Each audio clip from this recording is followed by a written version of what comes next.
कुछ दिनों से मैं पवन कल्याण सर पे वीडियो बना रही हूँ, तो मुझे बहुत सारे वीडियो सजेस्ट हो रहे हैं।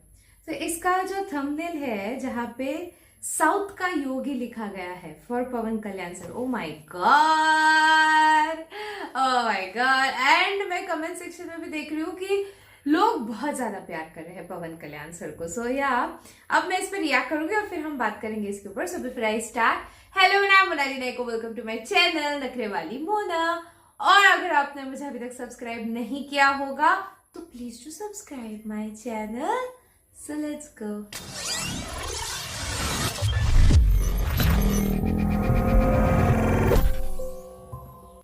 मार्केट में आईफोन 16 आया तो इसे खरीदने के लिए लंबी लाइन लग गई।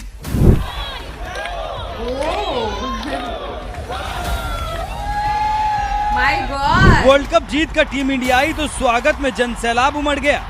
हाँ ये सही है, ये सही है, ये क्योंकि वर्ल्ड कप आया था।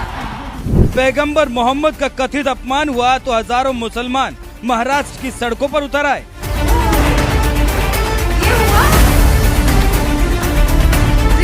लेकिन जब सनातन धर्म के पूज्य भगवान तिरुपति बालाजी के प्रसाद में बीफ का तेल मिलाने की खबर आई तो न सड़कों पर हिंदुओं का कोई सैलाब आया और न ही कोई विरोध प्रदर्शन हुआ।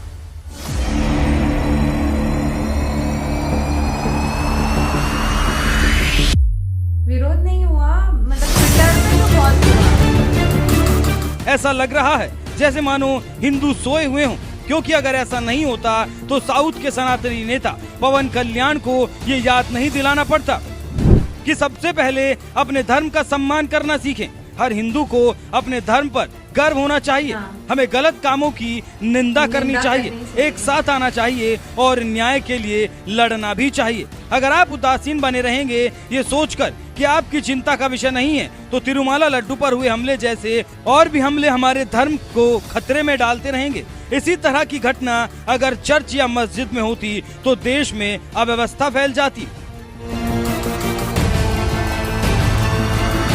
ये दहाड़ है कभी साउथ के सुपरस्टार रहे पवन कल्याण की, जिन्हें साउथ का योगी कहा जा रहा है, क्योंकि बात जब हिंदुत्व और हिंदुस्तान की आती है तो देश के दो ही नेता डंकी की चोट पर दहाड़ते हैं, जिनका नाम है भगवाधारी योगी आदित्यनाथ और साउथ के धाकड़ नेता पवन कल्याण।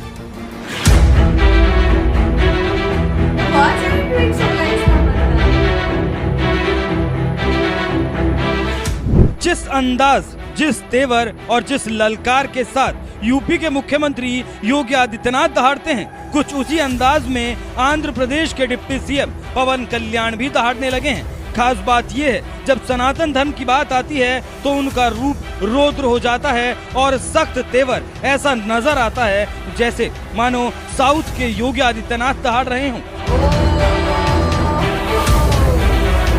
Sanatana Dharma Rakshana Board is order of the day. All the people who think in the name of secularism, you're going haywire. Let me tell you guys, we are extremely hurt. Don't make a mockery out of our sentiments. Right. We are deeply, deeply hurt. It might be fun for you. It is not fun for us. It's a deep anguish, deep pain. Don't you ever forget. Before you come and think 100 times and say, talk about Sanatana Dharma. Enough of this. Oh my God.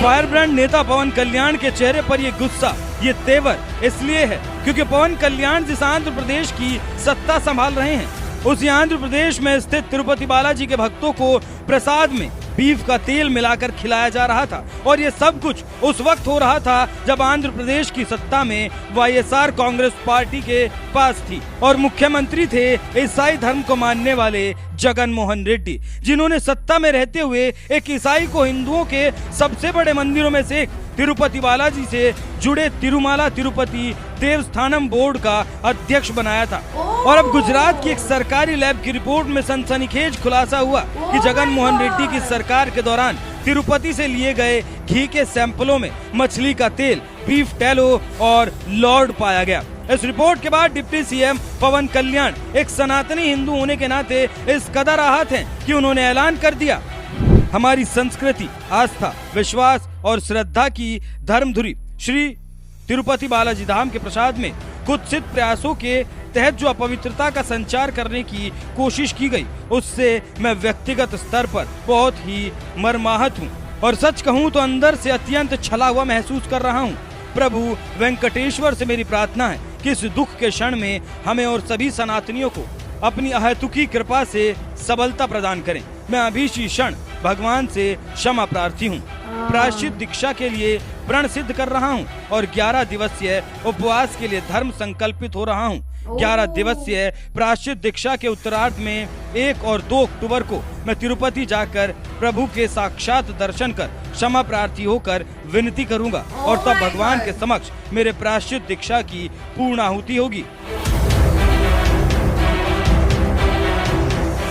सनातन धर्म के अपमान के लिए इससे पहले क्या कभी किसी मुख्यमंत्री या उप मुख्यमंत्री को प्रायश्चित करते हुए देखा गया है? वो भी तब जब बालाजी के प्रसाद को अशुद्ध करने का पाप भी विपक्षी सरकार के दौरान किया गया हो। लेकिन इसके बावजूद पवन कल्याण ने एक सच्चा सनातनी होने के नाते 11 दिन के उपवास का ऐलान कर दिया। तो वहीं एक और ट्वीट में उन्होंने लिखा, हमारी संस्कृति, आस्था, विश्वास और श्रद्धा की धर्मधुरी श्री तिरुपति बालाजी धाम के प्रसाद में कुत्सित प्रयासों के तहत जो अपवित्रता का संचार करने की कोशिश की गई, उससे मैं व्यक्तिगत तौर पर आहत हूँ और अब समय आ गया है पूरे भारत में मंदिरों से जुड़े सभी मुद्दों पर विचार करने के लिए राष्ट्रीय स्तर पर तुरंत सनातन धर्म रक्षा बोर्ड का गठन किया जाए। डिप्टी सीएम पवन कल्याण के इस ऐलान का समर्थन करने के बजाय फिल्मी विलेन प्रकाश राज पवन कल्याण पर ही टूट पड़े और उन्हें सलाह देने लगे। डियर पवन कल्याण, ये उस स्टेट में हुआ जहां आप खुद डिप्टी सीएम हैं। प्लीज जांच करें, दोषियों को ढूंढें और एक्शन लें। आप इस मुद्दे को सेंसेशनल क्यों बना रहे हैं? केंद्र में बैठे आपके दोस्तों की कृपा से देश में पहले ही बहुत कम्युनल टेंशन है।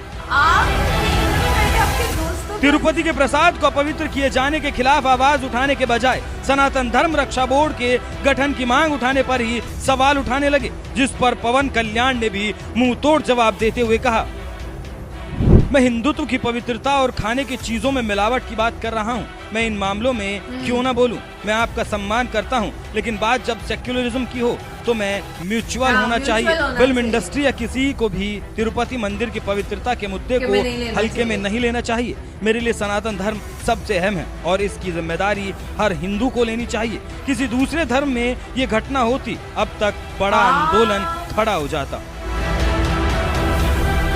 बीजेपी नेता नुपुर शर्मा ने पैगंबर मोहम्मद के बारे में एक बयान दे दिया था, जिसके खिलाफ पूरे देश में मुसलमान सड़कों पर उतर आए थे। यहाँ तक कि कतर, सऊदी जैसे देश भी भारत को आंख दिखाने लगे थे, जिसकी वजह से बीजेपी को नुपुर शर्मा को अपनी पार्टी से निकालना पड़ गया था। और आज जब हिंदुओं के सबसे बड़े मंदिरों में से एक तिरुपति बालाजी के लड्डू प्रसाद में बीफ तेल मिलाकर उन्हें भक्तों की आस्था को दूषित करने की कोशिश की गई, देश के तमाम हिंदुओं को जहां इसके विरोध में आवाज उठाने की जरूरत थी, तो वहीं प्रकाश राज जैसे लोग पवन कल्याण जैसे सनातनी हिंदू पर इस मामले को सनसनीखेज बनाने का आरोप लगाने में जुटे हुए हैं। ऐसे लोगों के बारे में आपका क्या कहना है? अपनी राय हमें कमेंट कर जरूर बताएं।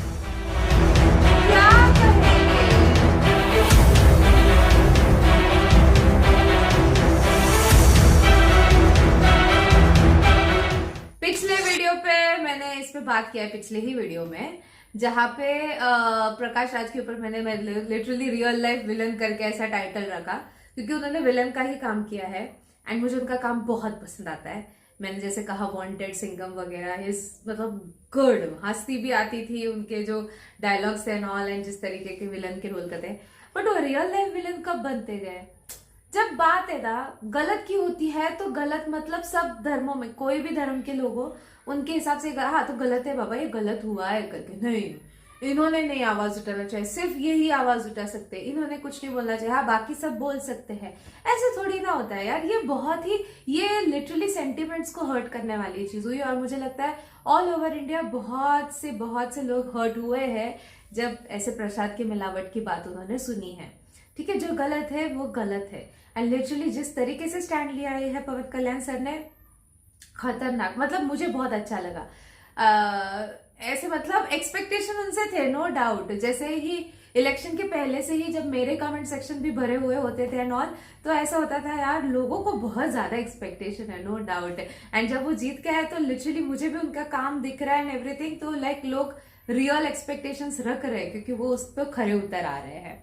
और भी बहुत सारे उनके वीडियोस पे मैंने रिएक्ट किया जहाँ पे वो कैसे पर्सनली जाके लोगों के प्रॉब्लम्स को देखते हैं एंड उसको सॉल्व करने की कोशिश करते हैं ऑल, तो या आई एम लाइकिंग इट। तो जिस तरीके से दहाड़ मारी उन्होंने, दैट वाज नाइस। आपको क्या लगता है इसके बारे में, आप मुझे कमेंट सेक्शन में नीचे जरूर बताना था। मेरा रिएक्शन जितना हो सके लाइक कमेंट शेयर से भर दो गाइस, हो सके तो सुपर थैंक्स भी देना, मेरे चैनल के ग्रोथ के लिए हेल्प हो जाती है। बाकी परत मिळालेचा बाय।